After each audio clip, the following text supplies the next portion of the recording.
박근혜 대통령을 만난 존 케리 국무장관이 중국과 가지고는 조금 다른 얘기를 했어요. 북미 대화를 할 수 있다라는 어떤 느낌으로 얘기를 했는데 우리가 배제된 상황에서 북미 대화가 이어진다. 이거는 참 문제 아닙니까? 그게 이제 사실 국민 여론하고 이 안보 정책을 관리해야 될 대통령의 이제 고민이 좀 꺼린데요. 네. 지난 이명박 정부 때도 비슷한 시기가 있었어요. 2010년에 천안함, 그다음에 연평도가 터져가지고 한반도가 굉장히 긴장이 됐죠. 그래서 2011년 1월에 후진타오 주석하고 오바마 대통령이 정상회담을 갔습니다. 그 미중 정상회담이 사실 지구상의 가장 큰 두 대통령이 이제 실력자에 만난 건데 거기서 나온 공동 성명의 거의 절반 이상이 한반도 문제였어요.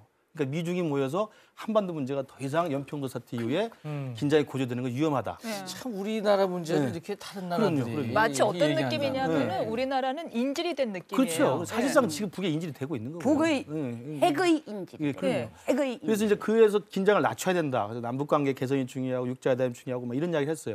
그 다음에 북이 나온 게 바로 그 중국에 아마 연락을 받았겠죠. 네. 전화를 받았겠죠. 북이 나온 게 바로 고위급 꿈에 군사회담을 나타난 게 제안해. 꿈은 아니었을 거예요. 그거. 저는 꿈이었고.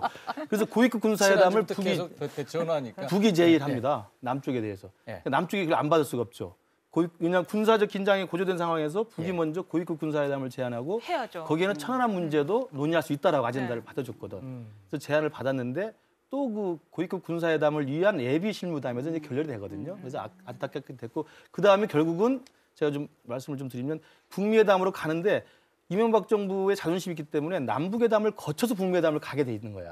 왜냐하면 미국도 동맹국의 급체면을 들어줘야 되는 거죠. 그래서 6월 달에 발리에서 남쪽 그 수석 대표하고 북쪽 수석 대표 만나서 형식적인 회담을 하고 나서 베이징에서 북미회담을 갖게 됩니다. 그래서 결국 나중에 2.29 합의가 나오는 거거든요. 그러니까 그 이야기 뭐냐면 우리 입장에서야 당연히 북미회담 가기 전에 우리가 먼저 남북회담을 해가지고 북한한테 우리가 할 이야기 하고 요구 조건 들여주고 한 다음에 하면 좋겠는데 지금 그게 지금 될 수 있는 상황은 아닐 것 같고요. 그래서 오히려 우리의 한미동맹과 한미공조의 틀을 최대한 활용해서 우리가 미국에게 북미 협상에서 소외되지 않도록 우리의 발언권과 영향력과 주도권과 개입력을 계속 가지는 것을 노력할 필요는 있다.